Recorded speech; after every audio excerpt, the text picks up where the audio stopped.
O casamento é para toda a vida. Por isso que a Pena Inspirada disse que o jovem, quando se pensa em casar, ele precisa orar dobrado. Por quê? Não tem retorno. É um caminho sem retorno. Nessa Bíblia do Ministro, na página, aqui no modelo de casamento, o modelo que o ministro deve usar para casamento, diz assim, olha: a lembrança desta sagrada celebração e dos santos vínculos conjugais, pelos quais se unem por meio do santo matrimônio, até que a morte os separe. Até que a morte os separe. Queridos, Deus tem um povo na terra que está levantando a lei pisada a pés. No livro Testemunho Seleto Mundial, segundo volume, 356, Deus tem na terra uma igreja que está erguendo a lei pisada a pés e apresentando aos homens o Cordeiro de Deus que tira o pecado do mundo.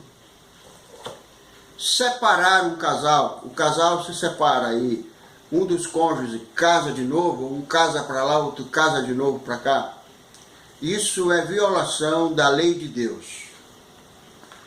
Nos diz Jesus, no Evangelho de Lucas, capítulo 16, o versículo 18. Qualquer que deixa sua mulher e casa com outra, adultera. E aquele que casa com a repudiada pelo marido, adultera também. Interessante, o amor que Jesus coloca no coração é um amor que leva o casamento a vida toda, até a morte. A Igreja de Deus, ela segue as instruções de Cristo, as instruções dos apóstolos. Veja que o apóstolo Paulo fala sobre o casamento e separação. Primeira carta aos Coríntios, o capítulo 7. Digo, porém, aos solteiros e às viúvas, que lhes é bom se ficarem como eu. Se, porém, se não podem conter-se, casem-se, porque é melhor casar do que abrasar-se. Então, Paulo, ele dá uma recomendação aqui para os viúvos e solteiros. Essa recomendação não é para casais brigados, largados, mas é para viúvo e solteiro. Melhor não casar. Mas, se não puder conter-se, melhor casar do que abrasar-se. Agora o verso 10. Todavia aos casados mando, não eu, mas o Senhor, que a mulher se não aparte do marido. Verso 11. Se porém se apartar, que fique sem casar, ou que se reconcilie com o marido, e que o marido não deixe a mulher. Não pode haver separação. É muito triste eu ouvir alguém, olha, fulano se separou, tal, de fulano. É muito triste, uma notícia muito triste. E os filhos da separação? Os filhos ficam assim, desbaratinados. E o divórcio entrou no Brasil em 1977, se não me falha a memória. Agora eu quero deixar bem claro que esse livro aqui, da Casa Publicadora, O Príncipe da Paz, é um livro que foi escrito em 1965. O divórcio não estava ainda no Brasil. Nesse livro aqui, na página 301, a ruína social em nossos dias tem atingido o seu clímax. Os lares estão desmoronados. Os homens e mulheres se casam e dão-se em casamento. O divórcio, que não passa de prostituição legalizada, contribui para aumentar a miséria social, o número de meninas e meninos sem pais, um exército imenso de órfãos de pais vivos. Então esse livro deixa bem claro que o divórcio é uma prostituição legalizada e contribui para a miséria no mundo. Então a Igreja de Deus, ela não aceita o divórcio, porque ela não ajuda nessa contribuição para a miséria. A Igreja de Deus, ela mantém a lei, mantém o padrão do casamento, como Deus determinou. O que Deus ajuntou, não separe o homem.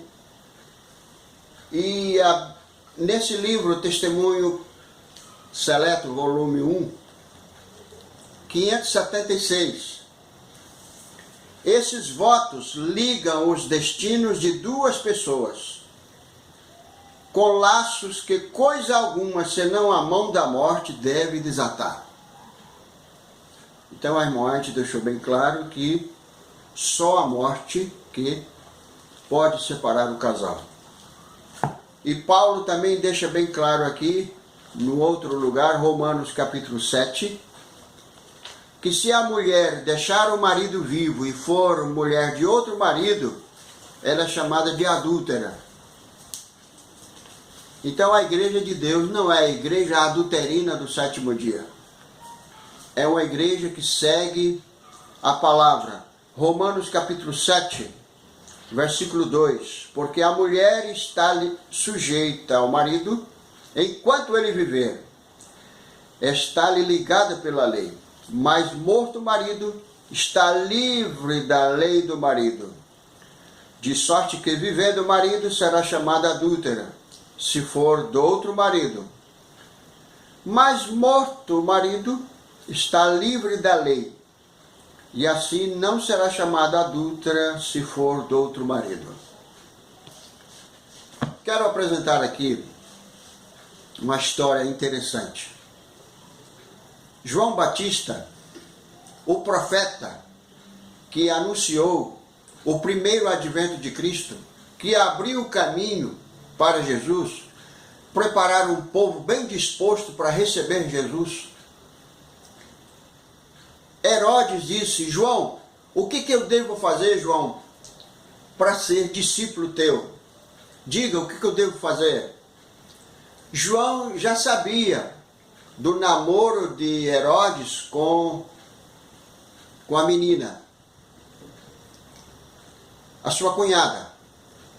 Aí João disse: olha, Herodes, se você quiser ser discípulo meu, se quiser se preparar para a salvação, você não pode casar com a mulher de seu irmão, pois o seu irmão está vivo. Então João foi contra o divórcio. A Igreja de Deus hoje, nós somos os Joãos modernos. Assim como João preparou um povo bem disposto para receber Jesus na primeira vinda, a Igreja de Deus deve preparar um povo para receber Jesus na sua segunda vinda, um povo bem disposto. Por isso que a Igreja de Deus, ela não aceita o divórcio, não aceita separação e novo casamento. O novo casamento só acontece quando há morte de um dos cônjuges. Na revista Adventista, na página 13, do dia 17 de novembro de 1960, aqui tem um texto da irmã White que diz assim: a Bíblia declara que o casamento é uma união para toda a vida. Não há cláusula de escape neste contrato, porque o casamento é para toda a vida. Ambos, homens e mulheres, devem considerar cuidadosamente se podem manter-se fiéis um ao outro através das vicissitudes da vida, enquanto ambos viverem. A carta da irmã White, que foi escrita em 1896. Então aqui está a xerox da revista Adventista. Então nós somos os adventistas antigos. Nós não somos outra igreja adventista. Nós seguimos os padrões da palavra de Deus. Temos a pena inspirada a profetisa Ellen White como profeta da igreja remanescente. E remanescentes são aqueles que seguem a palavra pura, como Deus deixou escrito e como Deus revelou para a sua serva.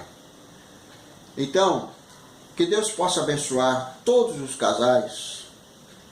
É preferível, antes de dormir, pedir perdão um ao outro e perdoar, ter um coração perdoador.